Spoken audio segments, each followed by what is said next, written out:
인력 충원과 고속철도 통합 등에 대한 코레일 노사의 본교섭이 최종 결렬돼 철도 노조가 오늘 오전 9시부터 무기한 총파업에 돌입합니다. 파업에 들어가면 수도권 광역전철은 평소에 82%, KTX는 69% 수준으로 운행됨에 따라 시내버스 증편과 택시 부재 해제 등 비상대책이 가동됩니다. 서울시와 경기도 고양시를 연결하는 20개 노선 270여 대 버스를 운행하는 경기도 고양시 명성운수의 노사협상 결렬에 따른 파업이 어제에 이어 오늘도 계속될 것으로 보입니다. 경기도와 고양시는 고양에서 서울역 노선 간에 전세버스 20대를 긴급 투입했고 오늘부터 10대를 추가로 투입할 방침입니다. 제주 서쪽 바다에서 갈치잡이 여선에 불이 나 선원 1명이 숨지고 11명이 실종됐습니다. 해경의 주변 바다 수색은 궂은 날씨에 어려움을 겪었고 날이 밝는 대로 무인 잠수정으로 수중 수색도 할 예정입니다. 어제 영하권 추위 속에 중부 내륙에 첫눈이 내린 데 이어서 오늘은 추위가 절정에 이르겠습니다. 철원 기온이 영하 9도, 서울 영하 5도로 올가을 최저 기온을 기록한 뒤 내일 낮부터는 날씨가 풀리겠습니다. 주택 가격이 비싼 상위 10% 가구와 하위 10% 가구 사이의 집값 격차가 38배나 돼 양극화가 심해지는 것으로 분석됐습니다. 서울 강남구 주택 보유자 5명 가운데 1명은 집을 2채 이상 가진 것으로 파악됐습니다. 문재인 대통령은 어제 국민과의 대화에서 부동산 문제에 대해 현 정부에서 해결할 자신이 있다고 장담했습니다. 특정 지역 고가 아파트의 가격 상승 문제는 더 강력한 수단을 동원해서 반드시 잡겠다고 강조했습니다. 여러분 안녕하십니까? 11월 20일 수요일 굿모닝 화이트 시작합니다. 인력 충원과 고속철도 통합 등을 놓고 협상을 이어가던 코레일 노사의 본교섭이 최종 결렬됐습니다. 철도 노조는 오늘 오전 9시부터 무기한 총파업에 들어갑니다. 파업에 돌입하면 KTX는 평소에 69% 수준으로 운행됩니다. 수도권 광역전철 운행률도 평소에 82% 수준으로 떨어집니다. 김현우 기자입니다. 총파업을 앞두고 막판 집중교섭에 나선 코레일 노사. 코레일은 총파업이라는 파국을 막기 위해 노조와 마주 앉았습니다. 저희들은 성의를 다해가지고 할 수밖에 없죠. 아직까지 확정적으로 파업에 간다고 단정하는 건 좀 이른 것 같습니다. 하지만 1시간가량 진행된 협상에서 합의점을 찾지 못하고 끝내 결렬됐습니다. 노조는 4조 2교대 시행을 위한 인력 4,000명 충원과 임금 4% 인상 등을 요구했습니다. 이에 대해 코레일은 인력 1,800여 명 충원 검토 외에 나머지 사안은 재량 범위를 벗어난 것이라며 난색을 표하고 있습니다. 이런 사정을 잘 아는 철도 노조는 그래서 국토부와 기재부가 나설 것을 촉구했습니다. 국토교통부는 이낙연 총리의 당부에도 불구하고 단 한 명의 4조 2교대에 필요한 안정인력 증원안에 대한 인원을 제시하지 않았습니다. 코레일 노사는 본교섭 결렬 이후에도 협상을 이어간다는 방침입니다. 하지만 노조 요구를 전면 수용할 가능성이 낮아 현재로선 총파업이 불가피한 상황입니다. 파업에 돌입하면 KTX는 평소에 69%, 일반 열차는 60%, 화물 열차는 31% 수준으로 운행됩니다. 경기도는 시내버스 증편과 택시 부재 해제 등 비상수송 대책이 가동됩니다. 하지만 경기 고양시와 서울로 가는 광역버스 노조도 총파업 중인 상황에서 철도 파업까지 겹치면 교통은 물론 물류 대란까지 불가피할 전망입니다. YTN 김현우입니다.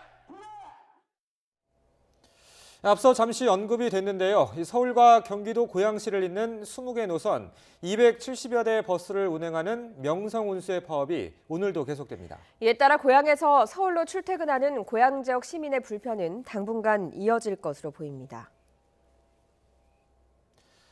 어제 제주 서쪽 바다에서 갈치를 잡던 어선에 불이 나 선원 1명이 숨지고 11명이 실종됐습니다. 실종 선원을 찾기 위한 밤샘 수색 작업은 별다른 성과를 내지 못했습니다. 수색팀은 오늘은 무인 잠수정을 투입할 예정입니다. 이윤재 기자가 보도합니다.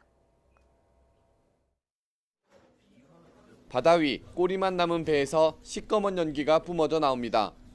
구명보트가 하얀 거품을 일으키며 다가가지만 배 윗부분이 모두 불에 타 손을 쓸 방법이 없습니다. 제주 차기도 서쪽 70km 해상에서 조업하던 29톤 배에 불이 난 건 아침 7시 5분쯤. 불에 탄 어선은 오전 9시 40분쯤 뒤집혔고 배 꼬리 부분만 물에 뜬 채 표류하고 있습니다. 오전 9시 40분경 대성호는 화재로 인해 선체가 전복되어 선미 부분은 표류 중이고 선수 부분은 두동강에 나서 침몰한 것으로 추정되고 있습니다.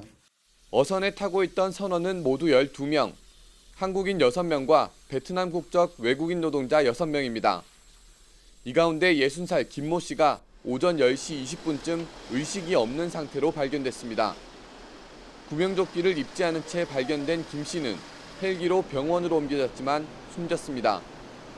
해경은 실종자들의 생존 골든타임을 24시간으로 보고 선체와 배 주변을 수색하고 있지만 또 다른 실종자는 찾지 못했습니다. 총 3회에 걸쳐 구조대원 3명이 선미 부분 선체 내부 수색하였으나 추가 승선은 발견하지 못한 상황입니다. 사고가 난 제주 바다에는 3m의 높은 파도가 일고 바람이 거세 수색에 어려움을 겪고 있습니다. 해경은 사고호선 주변 바다를 집중적으로 수색하고 바다 날씨가 좋아지면 무인 잠수정 등을 동원해 선체 내부 수색도 다시 진행할 계획입니다. YTN 이윤재입니다. 오늘 출근길은 어제보다 더 춥습니다. 현재 서울 기온 영하 4.2도로 하루 만에 다시 올가을 최저 기온을 기록하고 있습니다. 나옷이 드는 따뜻한 외투는 물론이고요. 목도리와 손난로 등 보온 용품에도 신경 써주셔야겠습니다. 내일 아침에는 오늘보다는 기온이 조금 오르겠지만 여전히 영하권의 추위가 이어지겠고요. 내일은 추위는 내일 낮부터 서쪽에서 따뜻한 공기가 유입되면서 점차 누그러질 전망입니다.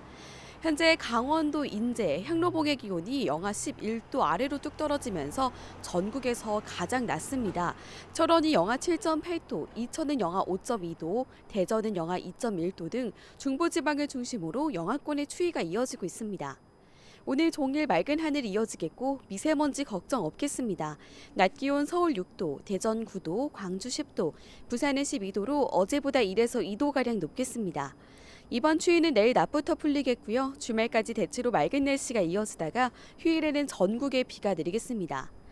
추위 속에 강원 영동 지역에는 건조주의보가 발효 중입니다. 산불 등 화재 사고 발생하지 않도록 각별히 유의하셔야겠습니다.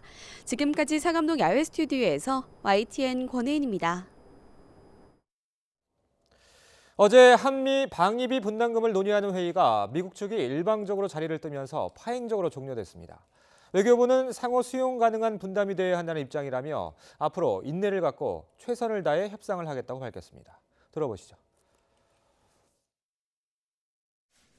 어제 오늘 진행된 제11차 한미 방위비 분담 협상이 예정대로 진행되지 못했습니다. 미국 측은 새로운 항목 신설 등을 통해서 방위 분담금이 대폭 증액되어야 한다는 입장인 반면에 우리 측은 지난 28년간 한미가 합의해온 SMA 틀 내에서 상호 수용 가능한 분담이 이루어져야 한다는 입장이었습니다. 우리 측은 어떠한 경우에도 한미 방위 분담 협상이 한미 동맹과 연합방위 태세 강화에 기여하는 합리적 수준의 공평한 분담이 될 수 있도록 인내를 가지고 최선을 다해 나갈 계획입니다. 우선 회담이 예정대로 진행되지 못했던 것은 미 측이 먼저 이석을 했기 때문입니다. 두 번째, 총액과 항목과 관련해서는 총액과 항목은 서로 긴밀하게 연계가 되어 있습니다. 그렇기 때문에 그 항목과 총액 두 개 다를 포함한다고 해주시면 되겠습니다. 미국 측 입장도 들어보겠습니다. 어제 협상이 갑작스럽게 종료된 뒤 미국 측 대표가 긴급 기자회견을 열었는데 준비한 발언만 하고 별도의 질문은 받지 않았습니다. 들어보시죠. We came to Seoul prepared to listen and with open minds and even prepared to adjust our stance as needed in order to move towards a mutually acceptable agreement. Unfortunately, the proposals that were put forward by the Korean negotiating team were not responsive to our request for fair and equitable burden sharing.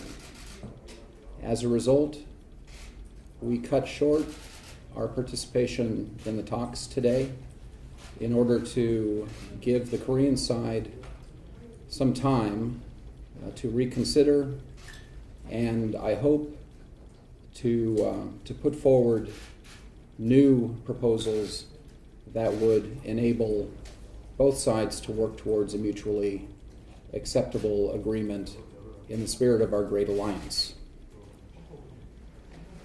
We look forward to resuming our negotiations when the Korean side is ready to work on the basis of partnership and on the basis of mutual trust. 이번 방위비 협상이 파행된 이유는 공정하고 공평한 방위비 분담 개념의 차이가 가장 큰 것으로 보입니다. 미국 대표단은 트럼프 대통령 지시에 따라 최대 6조 원 가까이 받아내야 하는 부담감 때문에 과잉 행동을 하는 것으로 분석됩니다. 왕선택 통일외교 전문기자의 보도입니다. 한미 양국은 군사 동맹이지만 1991년 이후 방위비 분담금 협상에서는 언제나 힘겨운 협상을 벌여왔습니다. 지난 2005년 당시 노무현 대통령 지시에 따라 우리 협상 대표단이 미국 측을 거칠게 몰아붙여 2년간 분담금 동결을 이끌어낸 적도 있었습니다. 당시 협상장 안에서 심각한 충돌이 있었지만 이런 상황이 외부로 노출되지는 않았습니다. 이번에 양측 수석 대표가 상대방 제안을 공개적으로 비판하면서 충돌한 지점은 분담금 액수를 산출하는 근거인 공정성과 공평성 개념입니다.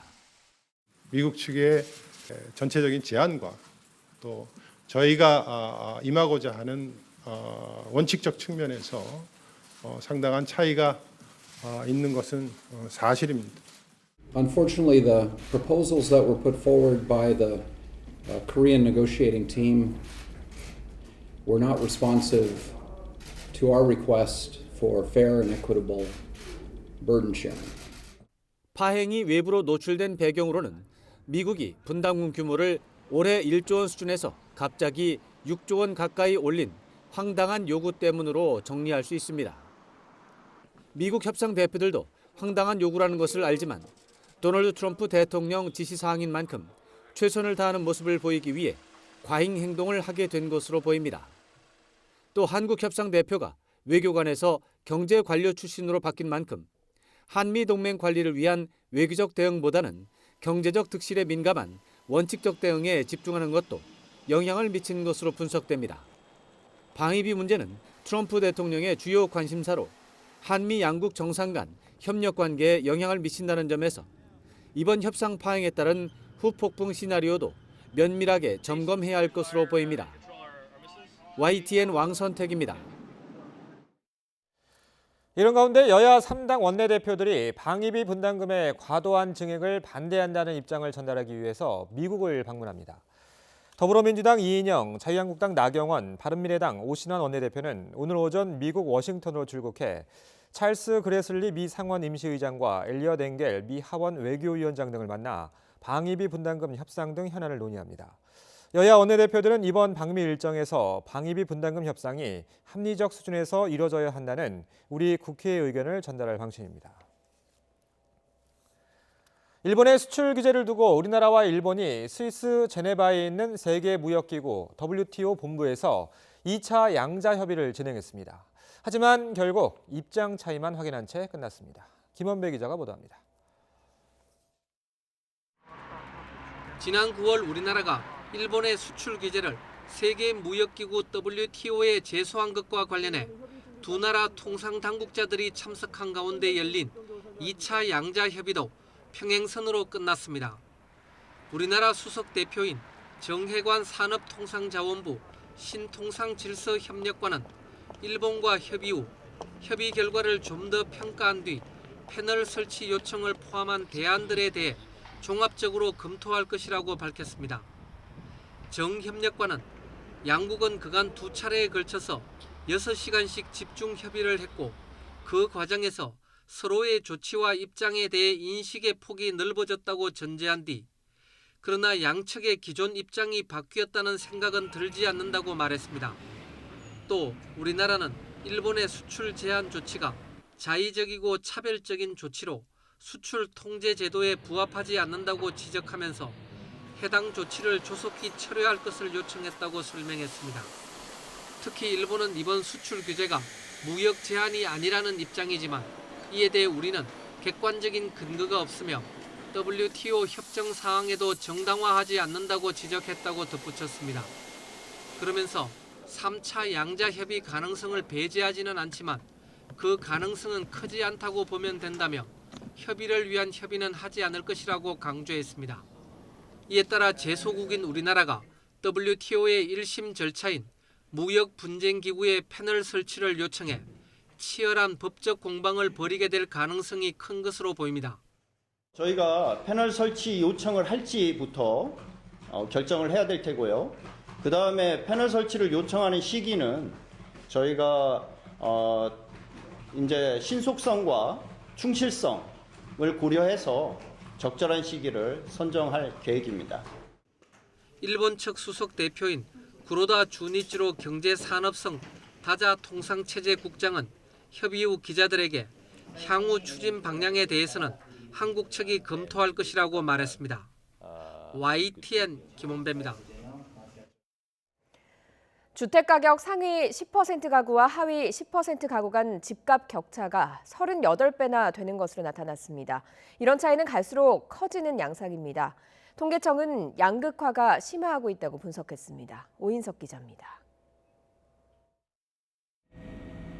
지난해 11월 기준으로 주택을 소유한 전체 가구는 1,123만 4천 가구로 1년 전보다 소폭 증가했습니다. 주택자산 가격이 상위 10%에 속하는 가구의 평균 주택가격은 올해 1월 공시지가 기준으로 9억 7,700만 원으로 1년 전보다 9,600만 원이 올랐습니다.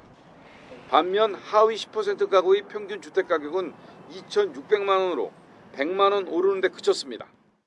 이에 따라 상위 10%의 평균 주택자산 가액이 하위 10%의 38배에 달했습니다.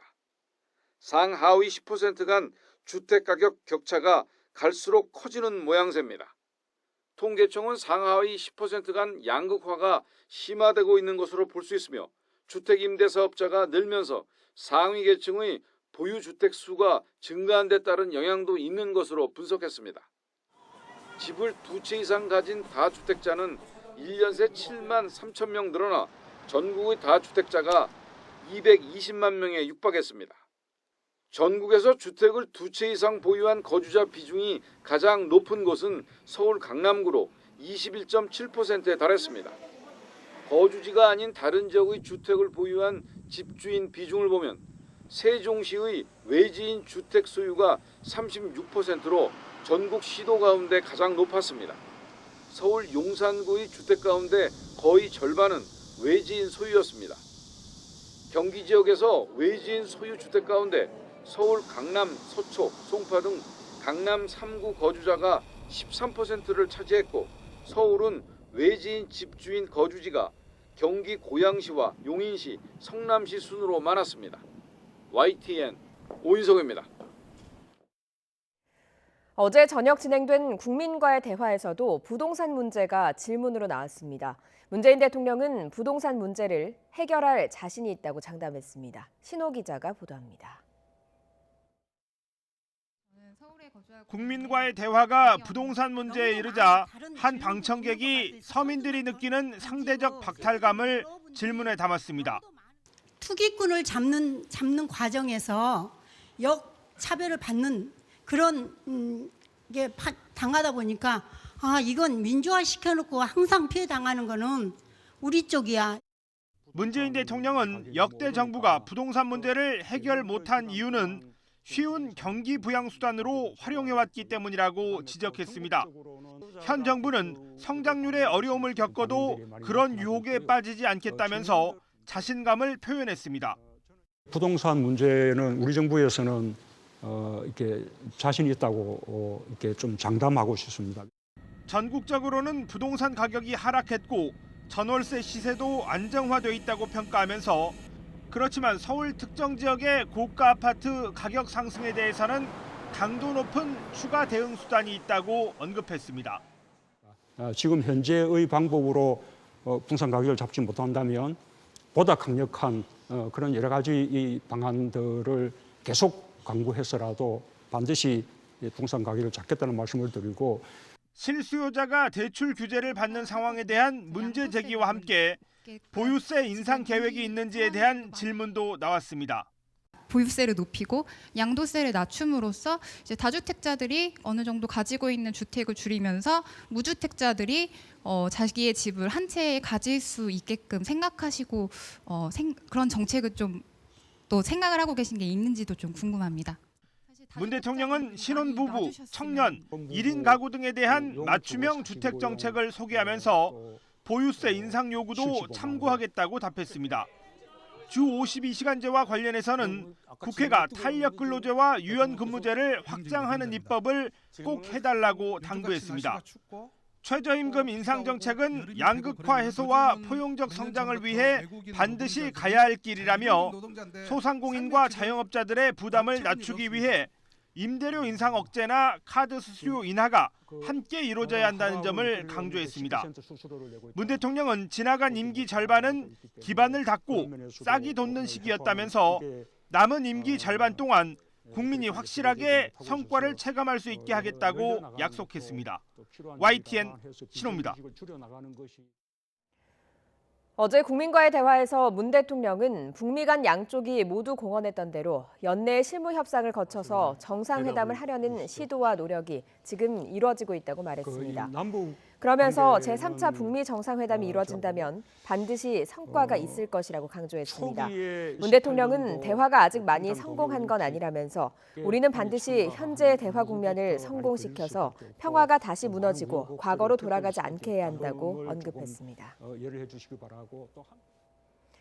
문 대통령은 22일 자정을기에서 종료되는 한일 군사정보보호협정, 이른바 지소미아 문제도 언급했습니다. 마지막 순간까지 지소미아 종료 사태를 피할 수 있도록 노력하겠다고 했습니다. 직접 들어보겠습니다.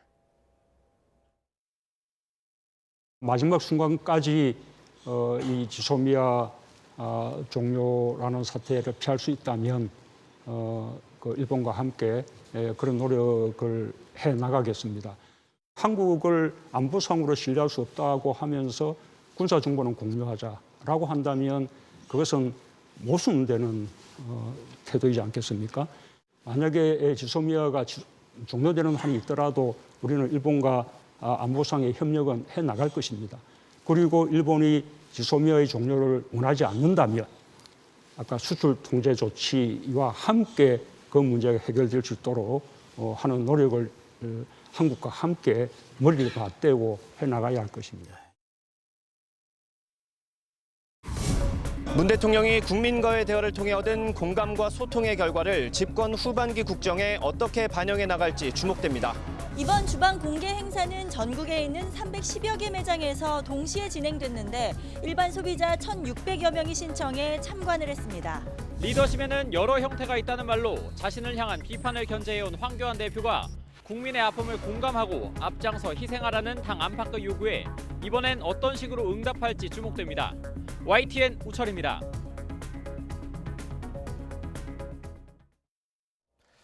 이달부터 지역 건강보험 가입자의 보험료가 평균 7.6% 인상되는데요.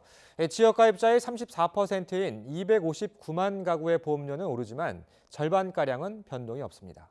한영규 기자가 설명해 드립니다.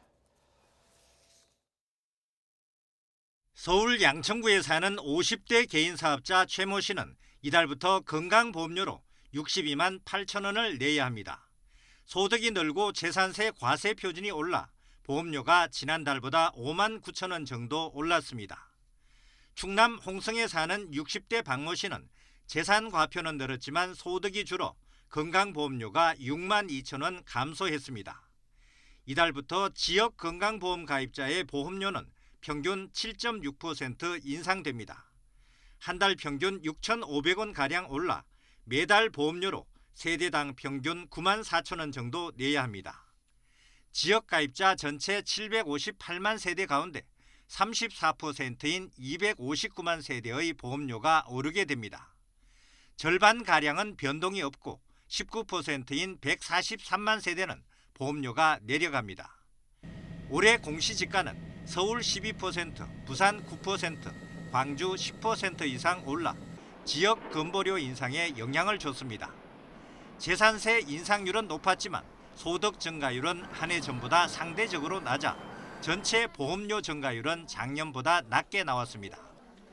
이달분 건보료는 다음 달 10일까지 내야 하며 휴폐업으로 소득이 줄었거나 재산을 매각한 경우에는 보험료를 조정받을 수 있습니다.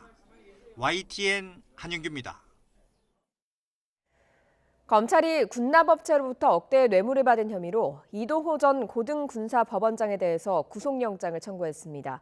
국방부의 파면 조치로 민간인 신분이 된 이 전 법원장은 내일 구속 여부가 결정됩니다. 박석영 기자가 보도합니다. 군 최고 사법기관 수장 출신인 이동호 전 고등군사법원장이 구속의 갈림길에 서게 됐습니다. 검찰은 이 전 법원장에 대해 특정범죄가중처벌법상 뇌물 등의 혐의로 구속영장을 청구했습니다. 이 전 법원장은 군납업체 대표 정모 씨로부터 수년 동안 1억에 가까운 현금과 향응을 받은 것으로 조사됐습니다. 검찰은 이 전 법원장이 금품의 대가로 정 씨의 식료품 납품 과정에 영향력을 행사한 것으로 보고 있습니다. 검찰은 이 전 법원장이 차명 계좌를 통해 정기적으로 뒷돈을 챙긴 정황을 확인해 범죄수익은닉법 위반 혐의도 적용했습니다. 검찰은 지난 5일 국방부 청사에 있는 고등군사법원 등을 압수수색한 뒤 군납업체 대표와 이 전 법원장을 차례로 불러 조사했습니다. 이 전 법원장은 첫 검찰 조사에서 돈을 받은 사실은 대부분 시인하는 취지로 진술한 것으로 알려졌습니다.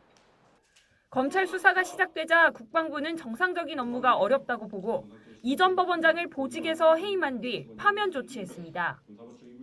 신분이 군인에서 민간인으로 바뀌면서 이 전 법원장의 구속 여부는 서울중앙지방법원이 판단하게 됩니다. 현재까지 이 전 법원장 말고 다른 군 장성 가운데 피의자 신분으로 조사받은 사람은 없는 것으로 전해졌습니다. 하지만 검찰은 금품을 건넨 군납업체 대표가 다른 군 관계자에게도 금품을 건넸을 가능성을 들여다보며 수사를 확대하고 있습니다. YTN 박서경입니다. 인력 충원과 고속철도 통합 등에 대한 코레일 노사의 본교섭이 최종 결렬돼 철도노조가 오늘 오전 9시부터 무기한 총파업에 돌입합니다. 파업에 들어가면 수도권 광역전철은 평소의 82%, KTX는 69% 수준으로 운행됨에 따라 시내버스 증편과 택시 부재 해제 등 비상대책이 가동됩니다.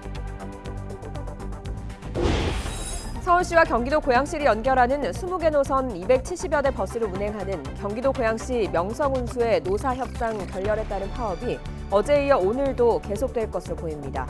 경기도와 고양시는 고양에서 서울역 간 노선에 전세버스 20대를 긴급 투입했고 오늘부터 10대를 추가로 투입할 방침입니다. 내년부터 적용될 방위비 분담금에 대한 한국과 미국의 팽팽한 이견 속에 협상이 중간에 파행되는 초유의 사태가 빚어졌습니다.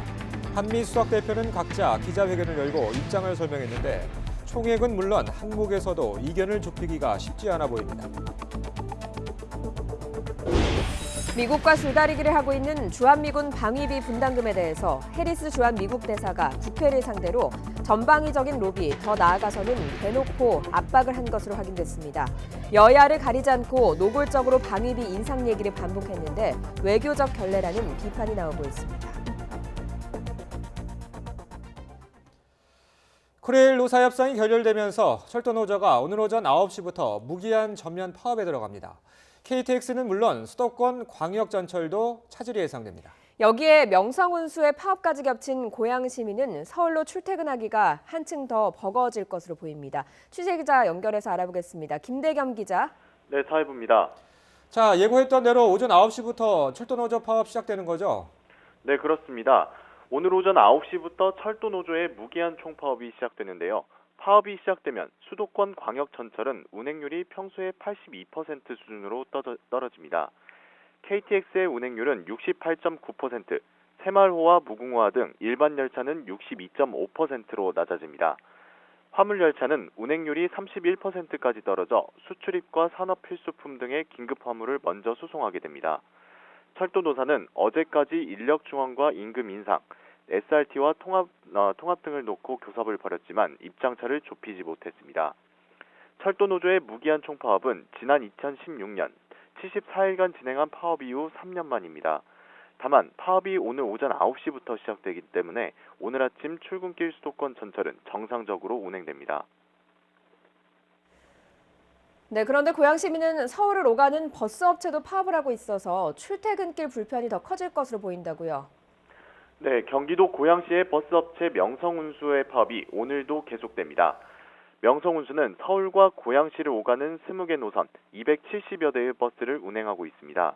이는 고양시 전체 버스 노선의 40% 수준인데요. 경기도와 고양시는 시민 불편을 최소화하기 위해 고양에서 서울역을 오가는 노선에 전세버스 20대를 긴급 투입했습니다. 또 전세버스 10여 대를 추가로 투입할 계획입니다. 하지만 멈춰선 기존 버스에 비하면 턱없이 부족한 수준이어서 서울로 출퇴근하는 고양 시민의 불편은 불가피할 것으로 보입니다. 지금까지 사회부에서 전해드렸습니다. 제주 앞바다 화재 선박의 실종 선원 11명을 찾기 위한 밤샘 수색 작업이 이어졌지만 별다른 성과를 얻지 못했습니다. 수색팀은 어제 저녁부터 경비 함정 등 선박 18척과 항공기 5대를 투입해서 야간 수색을 벌였지만 실종자를 찾지 못했습니다. 승선원 12명 가운데 60살 김모 씨만 사망한 것으로 확인됐고 나머지 11명은 생사를 알지 못하는 상태입니다. 수색팀은 날이 밝으면 선박과 항공기를 늘려 투입하고 무인 잠수정을 이용한 수중 수색도 벌일 예정입니다. 제주 바다에서 불이 난 어선 대성호의 선체는 불에 특히 약한 재질이어서 피해를 키웠습니다. 사고가 나면 자동으로 선박의 위치를 해경에 알리는 발신 장치도 있었지만 위급 상황에선 작동되지 않았습니다. 유충석 기자의 보도입니다. 불이 난 대성호는 건조된 지 17년 된 어선입니다. 선체 재질은 섬유 강화 플라스틱 FRP로 돼 있습니다. FRP는 비교적 싸고 관리가 쉬워 어선에 많이 쓰이지만 화재에 특히 취약합니다. 선원들이 구조를 요청하기 어려울 정도로 불이 급속히 번졌을 것으로 추정됩니다. 신고 접수 후 해경 헬기가 현장에 처음 도착했을 때 어선 상부 전체는 이미 불길에 휩싸여 있었습니다. 헬기에 탑승한 항공구조요원이 인근 어선으로 내려 선체 지집을 검토하였으나 화염으로 인해 승선은 어려운 상황이었습니다. 지난 8일 통영항을 떠났던 대성호는 사고 당일 새벽 3시까지 마지막으로 조업한 것으로 확인됐습니다. 그 뒤 새벽 4시 15분쯤 선박 위치를 자동으로 알려주는 장치인 AIS가 꺼진 것으로 확인돼 그 사이 사고가 났을 가능성이 있습니다. 대성호에는 외부 충격을 받거나 일정 각도 이상 기울면 위치를 자동으로 해경에 알리는 발신 장치 VPS도 있었지만 작동되지 않았습니다. 이러다 보니 구조 함정이 현장에 도착한 시간은 인근에 있던 다른 어선의 신고를 받고 2시간이 더 지난 뒤였습니다. YTN 유충섭입니다. 네, 오늘 아침은 어제보다 더 춥습니다. 옷깃 단단히 여미고 나오셔야겠는데요. 철원 김하읍의 기온이 영하 11.7도, 파주가 영하 7.5도, 서울 영하 4.4도로 어제 아침보다 1도에서 3도가량 기온이 더 낮습니다. 그래도 낮부터는 서쪽에서 따뜻한 공기가 들어오면서 기온이 크게 오르겠는데요. 서울 낮 기온 6도로 아침보다 기온이 10도가량 크게 오르겠고요. 내일 낮부터는 평년 기온을 회복하겠습니다. 위성 영상입니다. 오늘 전국 하늘이 맑은 모습인데요. 오늘 뚜렷한 눈비 소식 없이 맑은 날씨가 이어지겠고 공기도 깨끗하겠습니다. 다만 영동 지역은 대기가 점점 메말라가고 있으니까요. 화재 예방에 신경을 쓰셔야겠습니다. 낮 기온 어제보다 1, 2도가량 높겠습니다. 서울 6도, 광주와 대구 10도, 강릉 10도가 예상됩니다. 이번 주 일요일에는 전국에 비가 오겠고요. 강원 영동 지방의 비는 화요일까지 길게 이어지겠습니다. 날씨 정보였습니다. 우리나라와 미국이 내년부터 적용될 방위비 분담금에 대한 이견을 좁히지 못하고 있는 가운데 협상이 중간에 파행되는 초유의 사태가 빚어졌습니다. 한미 수석 대표는 각자 기자회견을 열고 입장을 설명했는데 총액은 물론 항목에서도 이견을 좁히기가 쉽지 않아 보입니다. 김지선 기자가 보도합니다. 전초전 성격이 강했던 앞서 두 차례 협상과 달리 긴장감이 높아진 제3차 협상. 이틀째 협상이 시작되고 1시간쯤 지나 갑자기 심상치 않은 파행 소식이 들려왔습니다. 미국 측 수석 대표는 긴급 기자회견을 열고 한국이 미국의 공정하고 공평한 분담 요구에 응하지 않았다며 불만을 드러냈습니다. 이어 한국 측에 생각할 시간을 주기 위해 협상 중간에 나왔다며 새로운 제안을 내놓을 것을 촉구했습니다. 다음 협상은 한국 측이 준비되면 하자며 기약하지 않았습니다. I hope to put forward new proposals that would enable both sides to work towards a mutually acceptable agreement in the spirit of our great alliance. 우리 측 수석 대표도 기자회견을 열고 방위비 분담은 합리적이고 수용 가능한 수준이어야 한다는 원칙을 거듭 확인했습니다. 미국이 새로운 항목 신설 등을 통해 분담금이 대폭 증액돼야 한다는 입장이었다며 우리와 상당한 차이가 있는 건 사실이라고 밝혔습니다. 이어 예정대로 협상이 안 된 건 미국이 중간에 자리를 떴기 때문이라며 인내를 갖겠다고 말했습니다. 한미동맹과 연합방위 태세 강화에 기여하는 합리적 수준의 공평한 분담이 될 수 있도록 인내를 가지고 최선을 다해 나갈 계획입니다. 이번 파행으로 한미가 수석 대표 협상 이후 진행하려던 실무 협상 일정도 불투명해졌습니다. 현재 적용 중인 협정 종료가 한 달여밖에 남지 않은 상황에서 공개적인 충돌 양상이 빚어지면서 향후 협상도 난항이 예상됩니다. YTN 김지선입니다. 이런 상황에서 해리 리스 주한 미국 대사까지 국회를 상대로 노골적인 압박을 해온 것으로 확인됐습니다. 외교적인 결례라는 말까지 나오고 있습니다. 조은지 기자입니다.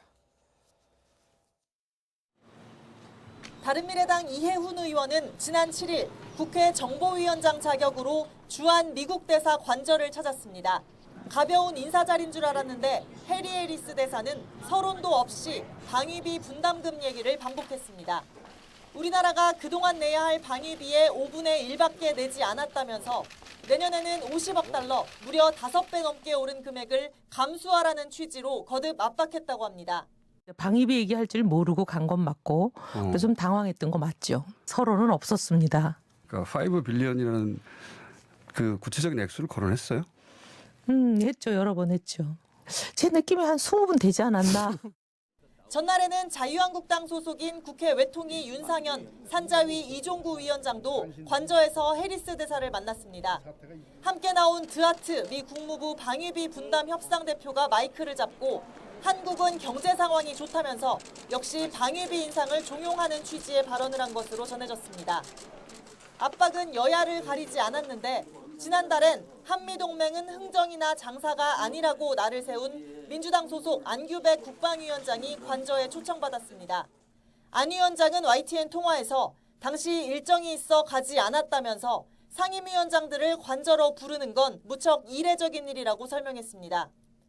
이처럼 미국 측이 접촉면을 넓히는 사이 여당 국방위원들은 방위비 인상을 계속 요구하면 국회 비준 동의를 거부하겠다고 경고했습니다. 납득할 수 없는 무리한 분담금 인상 요구는 한미 동맹의 정신과 가치를 훼손하는 일이라는 것을 명심해야 할 것이다. 상임위원장들을 상대로 사실상 질책한 것이다. 물밑 여론이 들끓는 가운데 미국 대사가 외교적 결례를 범했다는 비판 목소리가 커지고 있습니다. YTN 조은지입니다. 마크 에스퍼 미 국방장관이 대북 억제에 실패할 경우 오늘 밤에라도 싸울 준비가 돼 있다며 북한을 압박했습니다. 한미 방위비 분담금 문제에 대해선 한국은 부자 나라로 더 기여해야 한다며 또다시 대폭 증액을 요구했습니다. 워싱턴 강태욱 특파원입니다. 에스퍼 장관은 자신의 과제가 북한의 나쁜 행위를 억제하는 데 최고 수준의 준비 태세 유지를 보장하는 것이라고 말했습니다. 특히 그게 실패하면 한미 연합방위 태세를 칭하는 용어인 파이트 투나잇을 언급하며 오늘 밤 싸울 준비가 돼 있다고 강조했습니다. 그러면서 한미 양쪽이 준비돼 있다고 완전히 확신한다며 미래에도 그럴 수 있을 것이라고 설명했습니다. Ensure we maintain the highest state of readiness so we're prepared to deter North Korean bad behavior, and if that fails, we're prepared to fight tonight. 이는 지난 17일 북미 협상을 위해 연합 공중훈련을 전격 연기한 것과 관련해 북한이 부정적 내용의 담화를 내놓은 데 대해 압박 카드를 다시 내민 것으로 풀이됩니다. 북미 협상을 주도하는 국무부는 북한의 반응에 대해 일일이 대꾸하지 않겠다는 모양새입니다. 트럼프 대통령이 싱가포르 약속을 진전시키는 데 계속 전념하고 있다는 종전 입장을 또 내놨습니다. 협상의 직접 당사자인 국무부는 북한을 테이블에 앉히기 위해 자극하지 않으면서도 국방부는 동시에 압박 카드를 지켜세우는 이른바 투트랙을 사용하는 셈입니다. 이런 가운데 에스퍼 장관은 방위비 분담금과 관련해서도 부자 나라를 또 언급하며 압박을 이어가고 있습니다. Look, as I said publicly the other day, South Korea is a wealthy country. They can and should contribute more. 다만 그 이상에 대해서는 국무부가 세부적인 사항을 해결하도록 남겨두겠다고 덧붙였습니다. 에스퍼 장관의 이번 언급은 한국에서 열린 분담금 협정 3차 협상이 파행한 뒤 나왔습니다. 트럼프 대통령의 의지가 강한 만큼 미국 당국자들의 압박은 이어질 수밖에 없을 것으로 보입니다. 워싱턴에서 YTN 강태욱입니다. 태국을 방문 중인 한일 국방장관이 한일 군사정보협정 지소미아 논의를 위해서 여러 차례 비공식 회동을 한 것으로 확인됐습니다. 막판 물밑 대화가 성과를 낼 수 있을지 관심입니다. 임성호 기자의 보도입니다.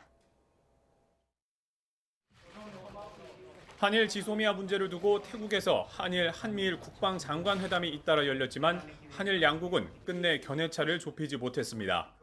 일본에서 하여튼 계속해서 유지를 해 나가기를 바란다. 일본의 수출 규제, 화이트리스트 배제 조치를 하면서 지소미아 종료 결정을 할 수밖에 없었다. 하지만 이후에도 정경두 장관과 고노다로 일본 방위상은 여러 차례 비공식 접촉한 것으로 알려졌습니다. 지난밤에 방콕 시내 모처에서 회동해 대화를 나눈 것으로 전해졌고 현지에서 열린 방산 전시회와 아세안 확대 국방장관 회의 만찬장에서 밀담하는 모습이 포착되기도 했습니다. 대화 내용은 구체적으로 확인되지 않았지만 지소미아 종료를 앞두고 일본의 수출 규제 철회 등 태도 변화를 거듭 촉구했을 것으로 예상됩니다. 국방 분야의 하여튼 얘기보다는 외교적으로 지금 풀어야 될 부분이 많이 있으니까 외교적으로 잘 풀릴 수 있도록 하여튼 노력을 해달라고 제가 계속 주문을 했습니다. 미국이 막판 중재 역할을 할 수 있을지도 관심거리입니다. 미국은 지소미아를 중국을 견제하는 인도 태평양 전략의 핵심 축으로 간주하고 협정 유지를 위해서 우리뿐만 아니라 일본 정부에도 강한 압박을 가하는 것으로 전해졌습니다. 지소미아 종료가 사실상 초읽기에 들어간 가운데 한일 간 물밑 대화와 미국의 압박 중재가 상황을 극적으로 반전시킬 수 있을지 주목됩니다. 태국 방콕에서 YTN 임성호입니다. 일본의 수출 규제를 두고 우리나라와 일본이 현지 시각 19일 스위스 제네바 세계무역기구 WTO 본부에서 2차 양자 협의를 진행했지만 결국 서로의 입장 차이만 확인한 채 끝났습니다. 이에 따라 제소국인 우리나라가 WTO의 1심 절차인 무역분쟁기구의 패널 설치를 요청해서 치열한 법적 공방을 벌이게 될 가능성이 큰 것으로 보입니다. 우리나라 수석대표인 정혜관 산업통상자원부 신통상질서협력관은 일본과 협의 후 언론 브리핑을 열고 오늘 협의 결과를 서울에 돌아가서 좀 더 평가한 뒤 패널 설치 요청을 포함한 대안들에 대해서 종합적으로 검토할 것이라고 밝혔습니다. 문재인 대통령이 집권 후반기를 맞아 첫 국민과의 대화를 열고 2시간 가까이 자유로운 질문에 답했습니다. 열띤 문답이 오갔는데 사전 각본 없이 진행되다 보니 주제가 분산되고 진행이 산만했다는 지적도 나왔습니다. 김영수 기자의 보도입니다. 번쩍 손을 든 300명의 국민 패널 가운데 문 대통령은 첫 질문자로 스쿨존에서 9살 아들을 잃은 고 김민식 군의 부모님을 지목했습니다. 아이 사진을 들고 온 엄마는 시작부터 눈물로 호소했습니다. 아이들이 이름으로 법안을 만들었습니다만 단 하나의 법도 통과하지 못한 채 국회에 계류 중입니다. 잠시 고개를 떨군 문 대통령은 아이들 안전에 최선을 다하겠다고 다짐했습니다. 스쿨존 전체에서의 그 아이들의 안전이 훨씬 더 이렇게 보호될 수 있도록 정부와 지자체와 함께 최선을 다해서 노력해 나가겠습니다. 다문화 가정의 부모는 아들이 입대했을 때 차별을 받지 않을까 고민을 털어놨습니다. 난민 문제나 무슬림 문제에 대해서 편견도 많은데 이 아이들이 만약에 군대에 갔을 때 그런 쪽으로 차별을 당하지 않을까. 고등학교 1학년 남학생은 스튜디오를 웃음바다로 만들었고 모병제를 이제 장기적으로 해야 된다 하시는데 혹시 이게 언제쯤 될지 적어도 제가 군대 가기 전까지는 될 수 있는지. 아무래도 본인은 모병제 혜택을 못 볼 것 같습니다. 대중음악을 잘 이끌어줬다는 문 대통령의 격려에 배철수 씨는 민주화에 힘을 보태지 못했다며 동갑으로서 느끼는 속내를 털어놨습니다. 저는 우리 사회가 이렇게 민주화가 된 것에 대해서 그 많은 분들께 늘 부채의식을 갖고 있었습니다. 예정된 시간을 18분 넘기고도 질문 신청이 쇄도했고 SNS로 참여한 시청자는 25만 명에 달했습니다. 청와대는 이번 국민과의 대화에 접수됐지만 답하지 못한 16,000여 건의 질문에 어떤 방식으로든 응답할 계획입니다. 문 대통령이 국민과의 대화를 통해 얻은 공감과 소통의 결과를 집권 후반기 국정에 어떻게 반영해 나갈지 주목됩니다. YTN 김영수입니다. 문 대통령은 한반도 비핵화와 평화체제 구축과 관련해 올해 안에 북미 정상회담을 열기 위한 노력이 진행되고 있는 것으로 평가했습니다. 3차 북미 정상회담이 열리면 반드시 성과가 있을 것이고 남북 관계도 빠르게 복구될 것으로 전망했습니다. 들어보시죠. 저는 북미 간에 양쪽이 모두 공언했던 바대로 연내에 실무 협상을 거쳐서 정상회담을 하려는 그런 시도와 노력들이 지금 행해에 지고 있다고 그렇게 저는 생각을 합니다. 그리고 제3차 북미 정상회담이 열린다면 반드시 성과가 있을 것이라고 보고 그러면 남북 관계도 훨씬 더 여지가 생겨날 겁니다. 이 지금 준비의 기간만 우리가 잘 넘긴다면 그 뒤에는 빠르게 이게 복구가 될 수 있을 것이라고 믿습니다.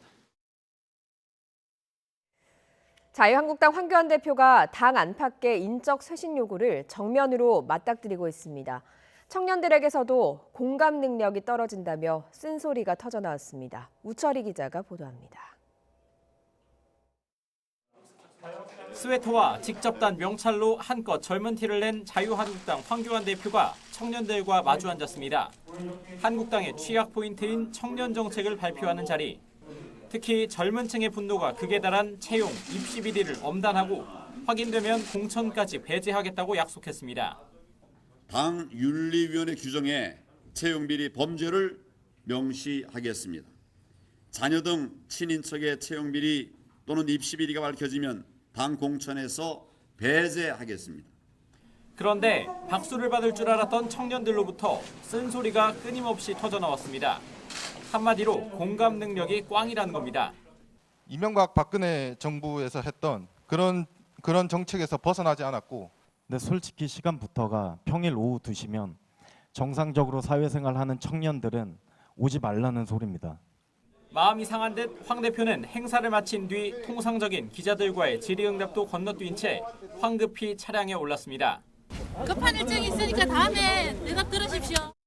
텃밭인 대구를 포기하고 당의 요구에 따라 험지로 나가겠다고 선언한 김병준 전 비상대책위원장도 황 대표를 향해 작심 비판을 쏟아냈습니다. 자기 희생도 안 하면서 어떻게 남의 자리를 함부로 다루겠냐고 황 대표를 압박했습니다. 자기뿐만 아니라 그 지도자를 옆에서 실질적으로 돕고 있는 분들의 희생이 사실은 요구됩니다. 이 험지 출마라는 헌신을 좀 해달라고 하는데 그것을 나 몰라라 할 수는 없을 것 같습니다. 박근혜 정부 초대 민정수석을 지내고 대구가 지역구인 원주 친박 곽상도 의원도 당이 원한다면 불출마하겠다면서 인적 쇄신 요구에 더욱 불을 지폈습니다. 우리가 쇄신안도 내지 않겠습니까? 그런 내용들이 꼭 필요한 상황이 되면은 저희들도 여러 가지 검토를 해야죠. 원점에서 다 해야죠. 리더십에는 여러 형태가 있다는 말로 자신을 향한 비판을 견제해온 황교안 대표가 국민의 아픔을 공감하고 앞장서 희생하라는 당 안팎의 요구에 이번엔 어떤 식으로 응답할지 주목됩니다. YTN 우철입니다. 맥도날드가 전국에 있는 모든 매장에 주방을 공개했습니다. 이른바 햄버거병 논란에 이어서 최근 시민단체가 위상 상태를 고발해서 수사를 받고 있죠. 의혹을 털어내겠다는 것으로 보입니다. 박소정 기자가 보도합니다. 지난 2017년 7월 패티가 덜 익은 햄버거를 먹은 4살 아이가 이른바 햄버거병에 걸렸다고 아이의 부모가 고소하면서 위생 논란은 시작됐습니다. 당시 검찰은 인과관계가 없다고 봤지만 국정감사에서 맥도날드가 직원에게 허위 진술을 요구했다는 주장이 나오자 지난달 재수사에 들어갔습니다. 올해 초에는 일부 시민단체에서 냉장고에 처진 거미줄 사진 등을 토대로 고발해 또 다른 수사도 시작됐습니다. 맥도날드는 지난 11일 햄버거병에 걸린 아이에게 모든 치료비를 지원하기로 합의했지만 논란은 가라앉지 않고 있습니다. 이런 가운데 맥도날드가 대대적으로 주방을 공개했습니다. 이번 주방 공개 행사는 전국에 있는 310여 개 매장에서 동시에 진행됐는데 일반 소비자 1,600여 명이 신청해 참관을 했습니다. 냉동 창고부터 햄버거를 만드는 과정에 손 씻기 절차까지 누구나 볼 수 있게 한 겁니다. 특히 논란이 불거진 패티는 익히는 것부터 온도 체크까지 자동화 시스템으로 바꿨습니다. 철저하게 식품안전 관련돼서 준비를 하고 있고 또 언제나 준수하려고 노력을 하고 있고 또 오늘 행사를 통해서 앞으로도 저희가 지속적으로 이렇게 관리를 하겠다는 이제 좀 의지를 보여드리려고. 직접 둘러본 고객들은 여러 건의사항도 내놨습니다. 제대로 관리가 되고 있었구나. 그래서 이제 앞으로도 조금 저희한테 이렇게 보여주는 거 행사에 그치지 말고 이제 계속 꾸준하게 관리가 잘 됐으면 좋겠다. 나트륨이 좀 과하다 싶다는 생각을 할 때도 있었거든요. 그래서 그런 부분을 조정할 수 있는 단계 조정 그런 게 좀 있으면 좋지 않을까. 위생 논란에 억울하다는 입장인 맥도날드는 앞으로도 매달 투명하게 주방을 공개해 소비자들의 신뢰를 회복하겠다는 방침인데 논란이 수그러들 수 있을지 지켜볼 일입니다. YTN 박소정입니다. LG전자 의류 건조기의 악취와 먼지낌 현상으로 피해를 본 소비자들에게 위자료를 주라는 결정이 나왔습니다. 한국소비자원 소비자분쟁조정위원회는 LG전자 건조기의 집단조정 분쟁 신청 사건에 대해서 피해 소비자들에게 LG전자가 위자료 10만 원씩을 주라는 결정을 내렸습니다. 위원회는 LG전자가 10년 동안 무상 보증하겠다고 발표한 뒤 수리를 진행하고 있지만 수리로 인해서 소비자들이 겪을 불편함 등을 종합적으로 고려해서 이렇게 결정했다고 설명했습니다. 홍콩 시위대 최후 보루인 홍콩 20대에서 나흘째 봉쇄 작전이 이어지고 있습니다. 시위대는 극도의 피로와 절망감으로 시위 동력이 급격하게 떨어지고 있습니다. 박철원 기자입니다. 홍콩 시위대의 최후 보루로 여겨지는 20대 군의 바닥에 외부의 도움을 호소하는 SOS 글씨가 큼지막하게 쓰여져 있습니다. 100여 명만 남아있는 것으로 전해지는 20대 내 시위대의 극심한 피로와 절망감을 그대로 보여주고 있습니다. 지난 18일 하루에만 20대를 빠져나가려는 7번에 걸친 시위대의 시도는 모두 실패했습니다. 20대를 전면 봉쇄한 경찰이 물샐 틈 없는 고사 작전을 펼치고 있기 때문입니다. They're really willing to die for that. It's really heartbreaking, and we don't trust the police. 급기야 지난 밤에는 일부 시위대가 우주용 담요를 몸에 두른 채 학교를 떠나는 모습이 포착되기도 했습니다. 남아있는 일부 시위대 중에 부상자가 있는 듯 구급 차량이 한밤중 군내에 진입하기도 했습니다. 오로지 백기투항만을 요구하면서 전면 봉쇄로 바꾼 경찰의 작전이 효과를 거두면서 지난 이틀간 1,100여 명이 체포됐습니다.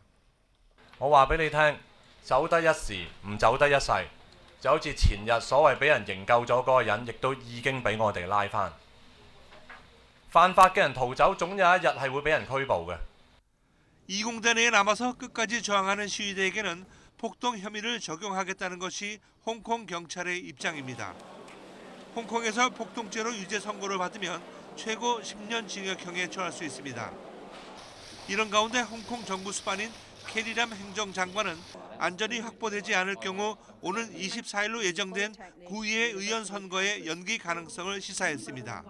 YTN 박철원입니다. 경기 남부 지역의 평택시는 평택항과 함께 고도 국제 신도시, 삼성 반도체 공장 등이 잇따라 들어서면서 개발이 한창인데요.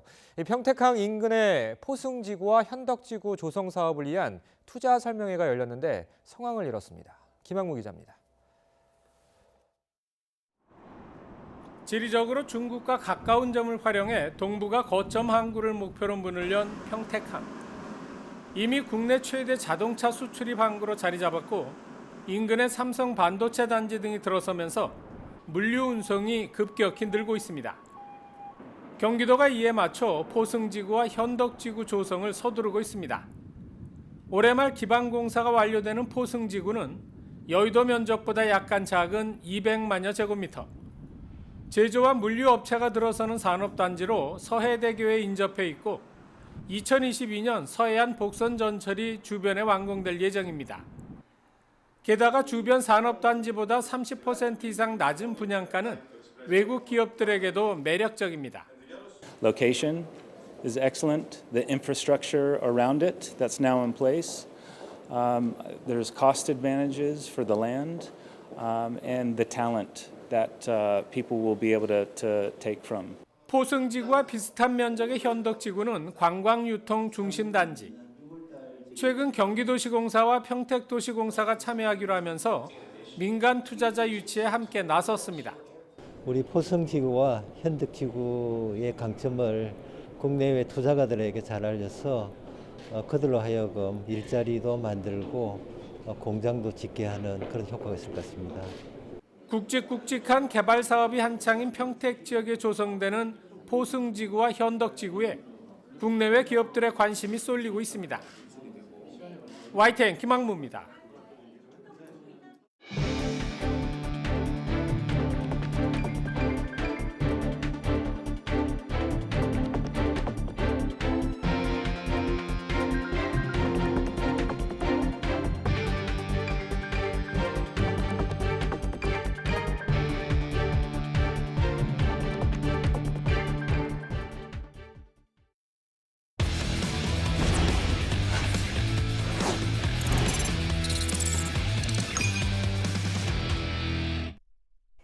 한국 바둑 간판으로 활동했던 이세돌 구단이 바둑계에서 전격 은퇴했습니다.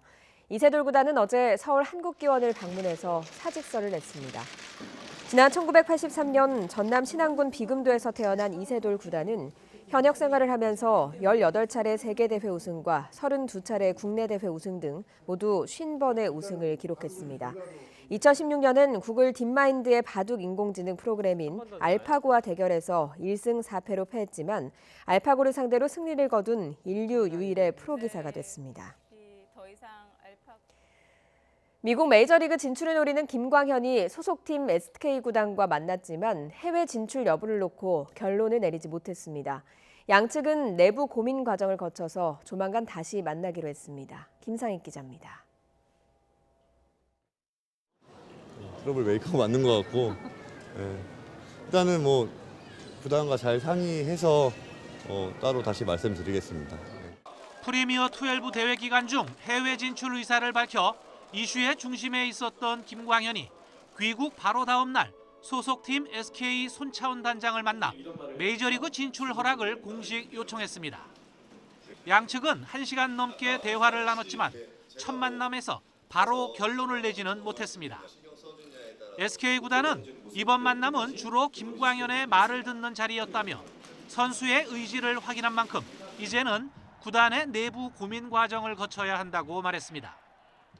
달라진 포스팅 시스템으로 인해 금액에 따른 구단의 거부권 행사가 원천 봉쇄되기 때문에 SK의 선택은 더욱 신중할 수밖에 없습니다. 구단 내부에서만 결정하면 되는 게 아니라 이게 지금 KBO 리그에서 FA 계약 중에 해외 진출을 보내는 선례가 없어요. KBO 규정이나 의견도 좀 들어봐야 되는 부분이 있고요.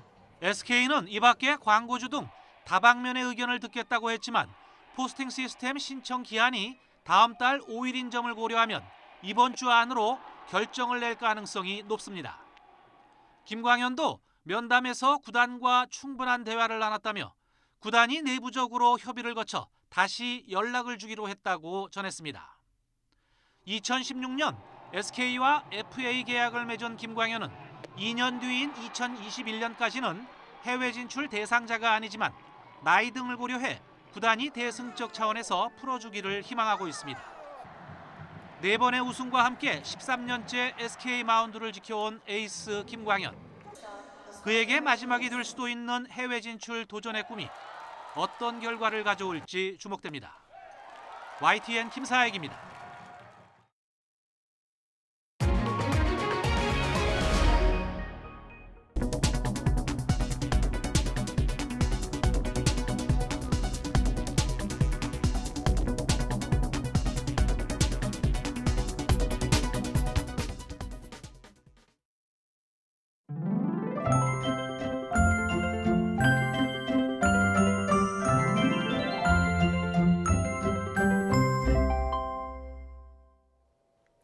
네, 계절의 시계가 겨울로 성큼 앞서간 듯합니다. 오늘은 어제보다 더 추운데요. 철원 김화읍의 기온이 영하 12도, 파주 영하 8.2도, 서울도 영하 4.5도로 대부분 어제보다 1도에서 3도가량 기온이 낮습니다. 그래도 낮부터는 서쪽에서 따뜻한 공기가 들어오겠습니다. 오늘 서울 낮 기온 6도로 아침보다 기온이 10도가량 크게 오르겠고요. 내일 낮부터는 평년 수준을 거의 회복하겠습니다. 그래도 찬바람 덕분에 오늘도 먼지 걱정은 없습니다. 전국의 공기 깨끗하겠습니다. 위성 영상입니다. 현재 전국에 구름 없이 맑은 모습인데요. 오늘 눈비 소식 없이 맑은 날씨가 이어지겠습니다. 낮 기온 살펴보겠습니다. 서울 6도, 광주와 대구 10도, 강릉 10도, 울산 11도가 예상됩니다. 이번 주 일요일에는 전국에 비가 오겠고요. 강원 영동 지방의 비는 화요일까지 길게 이어지겠습니다. 날씨 정보였습니다. 굿모닝 YTN 2부 잠시 후에 이어집니다.